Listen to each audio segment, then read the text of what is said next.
And so we were living in the house while they were building it.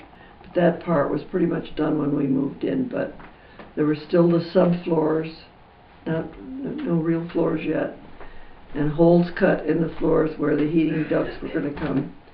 And it was pretty rough and pretty hard to work. How did you find that land? How much land did you buy?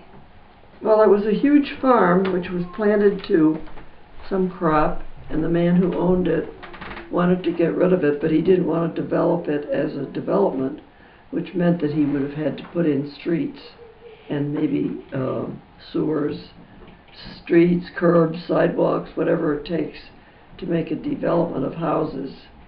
So he just sold off the lots piece by piece, like cutting up a big square into long, thin strips. Oh, I see. So every house, every lot was 110 feet wide and 990 feet deep, which was a weird shape, and unfortunately not a good shape, but it was so cheap that we bought it. It was only, do you remember how much you paid for it? yeah, it was $1,500. Wow. So it was almost a couple of acres, and it seemed like a good idea at the time, and we were anxious to get out of a situation where we were paying rent every month.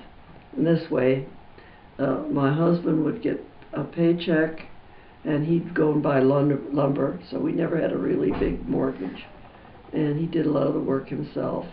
He had some friends from Roman Haas who helped him, but it was slow going, and that was the summer, which was pretty intense, because we didn't really have all the windows in yet. Or did you have a bed? How did you sleep? Oh yeah, we had furniture, we had floors, we had the subflooring, and we had a bathroom, which is the same one I have today, or the fixtures. But it was a slow process because he was doing a lot of the work, and he didn't hire too much done, except for that original, the cinder block shell. And eventually we put in the driveway, and the lawn had to be graded, and all these took time and took money, but it was just bit by bit, piece by piece. Wow. And I was cooking on a sterno stove, which was a 2-burner thing that used once I think I had unleaded gas. Oh my goodness. Or something, just a 2-burner stove. And we made out okay. We had a toaster, but at first the electricity was the wrong voltage. So we burned the toast, and the lights would flicker and things like that, but we finally got that fixed. And what was on the farm? Was the farm already there?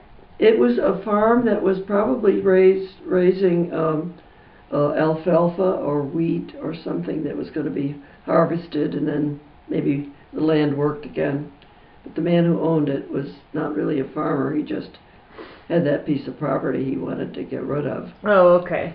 It didn't come with all the chickens? Oh, no. It was just a flat area. Oh, okay. And other people bought lots.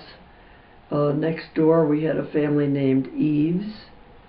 And then next door, where the Dietrichs finally lived, were a couple, and they decided not to build there. So that lot went to somebody else. And then the Petzolds bought 2 lots. And all the way down the street, everybody got one of these long-shaped pieces. And the neat thing that my husband loved about it was that the back end of the lot was completely wooded, and there was a stream going through all of the lots, a little river, little stream, and he had in mind to raise sheep, so of course it was perfect for that. So that was how we got to have sheep. They could have water to drink and stuff to nibble on, which they did. And we cleared some of it with the trees. And so when did it all get finished? Well, practically never. Years went by and we were still working on it, because my husband learned how to do hardwood floors. He sent away and got a booklet that described the process. And of course he did the wallboard, the interior finish, and the woodwork, and the doors. And as I say, one thing at a time, very slow going. But we lived in it, and the kids went to school, and eventually we got some closets and some doors and some windows. And I can't tell you when it was finished. Wow. So let's back up then. So you moved there in 1951, you started building. Mm-hmm. And then you moved there in 1951, 1952. And then when was Ginny born? Let's see. I have this, I think she's born in 50.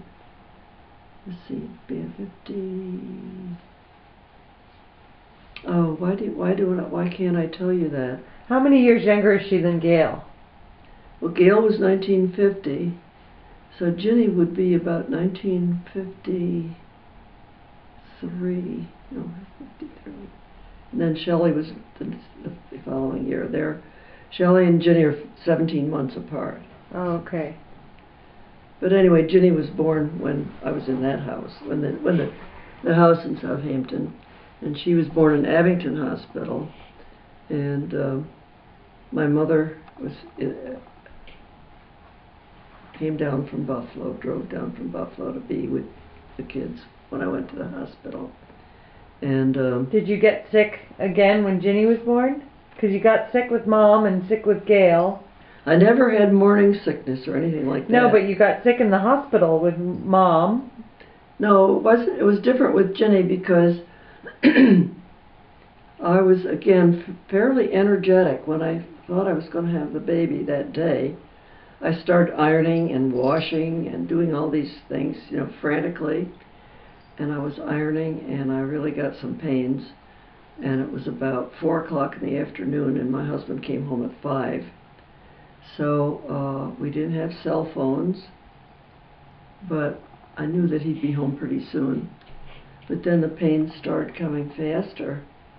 In the meantime, Gail didn't take a nap that day, so she was sitting in her high chair, sound asleep. I don't know what Gloria was doing, but I thought, oh, I've got to get to the hospital. What am I going to do? So I called the neighbor, who was also pregnant, and I asked her if her mother would take me to the hospital, and she said absolutely not. She wasn't feeling well that day either, and didn't want to leave her daughter. So I called the police.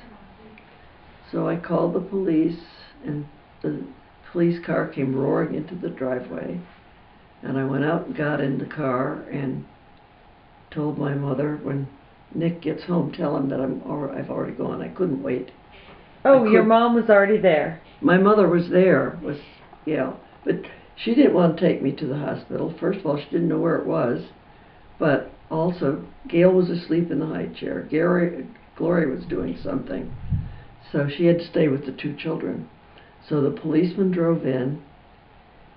I went out to the car, got in with my suitcase, which I was packed, and we had a ride that would make your hair stand on end. That policeman was an old guy.